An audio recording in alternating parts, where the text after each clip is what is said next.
Todd, looking down from the hilltop temple, you can see the Nazi U-boat out in the bay and 2 rowboats packed with soldiers making their way to the shore. Well, I'm ready for them. Okay, remind me of the plan.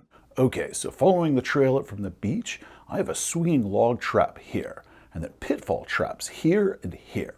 The first one's full of spikes, the second one's full of giant scorpions. Yeah! Explosive charges along the cliff will send rocks crashing down on them.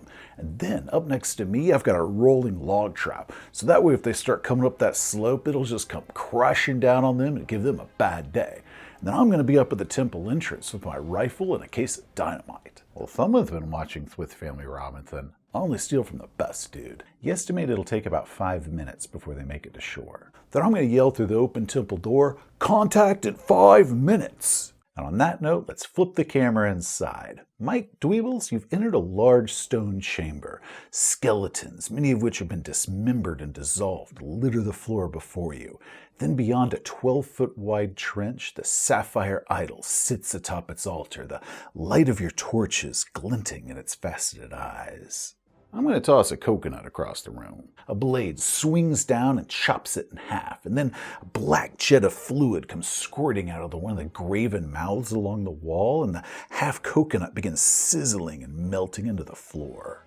Damn, this is going to be tough. You hear Todd's voice echoing from up the hall, 5 minutes till contact. How would Indiana Jones do this? Well, hopefully we can do better than him. We want to change the plot. What the hell does that mean? Well, you know, in Raiders of the Lost Ark, Indiana Jones didn't really affect the story. I mean, if he hadn't been there, the Nazis still would have gotten the Ark and they still would have all died, just like they did. Big Bang Theory did a whole episode about it. Yeah, I've seen it, and all the memes are regurgitating the same bullcrap from pseudo-critics that wouldn't understand cause and effect in storytelling if it bit their face off. TV Tropes also covered it, and they're very thorough. Brother, we're on TV Tropes, and that right there should tell you that they ain't got the best standards.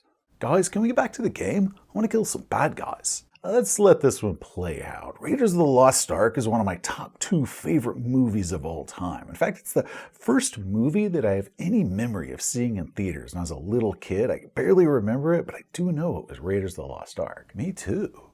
Same. Yeah, weird how that works. Anyway, hold on. You said top 2. What's the other one? Well, I don't just have like one favorite movie, so whichever movie I say is my favorite kind of flips back and forth between these 2, just depending on whatever second somebody asks me what it is, but the other movie is Casablanca. Ooh, good one. Perfect film. Mine is The Mummy, the 99 one with Brendan Fraser, not that crappy Tom Cruise one. Mine's The Matrix, 99 with a really good year for movies. Empire Strikes Back for me, but how in the hell do we all have different top movies? Anyway, if Indiana Jones weren't in the movie, the Nazis wouldn't have found Marion. Their spies followed him to her. Spies? What, the guy with the magazine? Dude, that was just the guy with the magazine. We never see him again, and he is never referenced again. No, the Nazis knew where Marion was, because that's why they sent Dr. Jones there in the first place. Yeah, but if Indiana Jones hadn't been there, the Nazis would have killed Marion. Probably not. They'd have just paid her off. Remember, she wanted money to get back home. But all of a sudden her old fling appears and he pays her all this money and he's talking about this amulet. So of course she resisted. But if Dr. Jones had been there, they would have just paid her off and she'd have flown back to the States to her really cute hats. That's a good point. Well, it doesn't diminish my love of the movie, so can we get back to the game now? Now it's a matter of honor now. I can't let Dweebles go thinking he won. I don't think it, I know it. Fine, I'll tell you how we changed the story, but I can't take this back once I say it, so you better be sure you want to know. Could you be any more dramatic? Okay, well, it all comes down to the airplane. What about it? Originally, they were going to fly the Ark back up to Berlin in that weird-ass airplane, but then Dr. Jones came by and blew it up. Technically, Marion did that.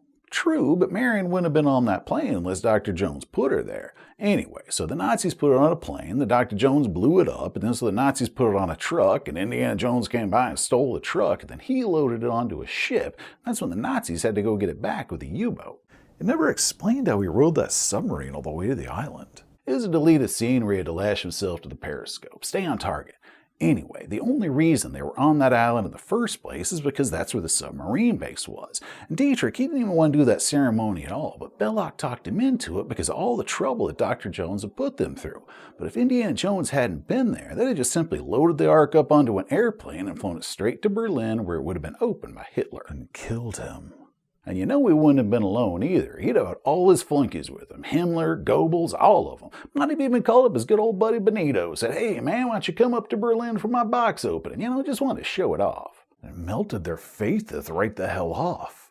And because the movie takes place in 1936 and World War II didn't start till 1939, World War II wouldn't have happened.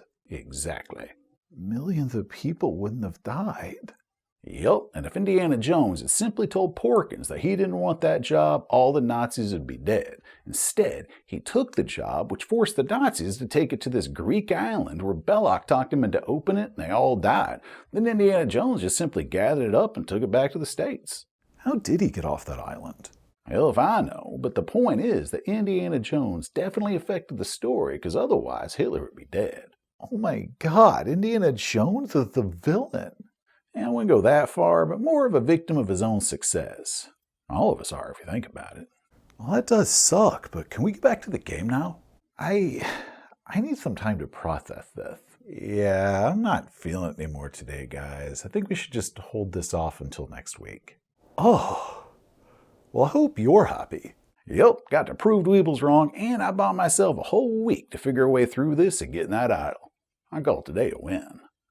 Hey, thanks for watching. If you enjoyed the video, please give it a thumbs up. If you want to see some more of our stuff, such as game reviews or more of the gang presents, just hit that subscribe button. Till next time, amigos, stay awesome. Did you know that fertility idol at the very beginning of Raiders of the Lost Ark had real eyes? Yeah, the prop was animatronic, so its eyes were moving and watching as Indy was getting closer to it. Dude saw a statue with moving eyes, and he still didn't believe in magic. Kind of a dumbass if you think about it.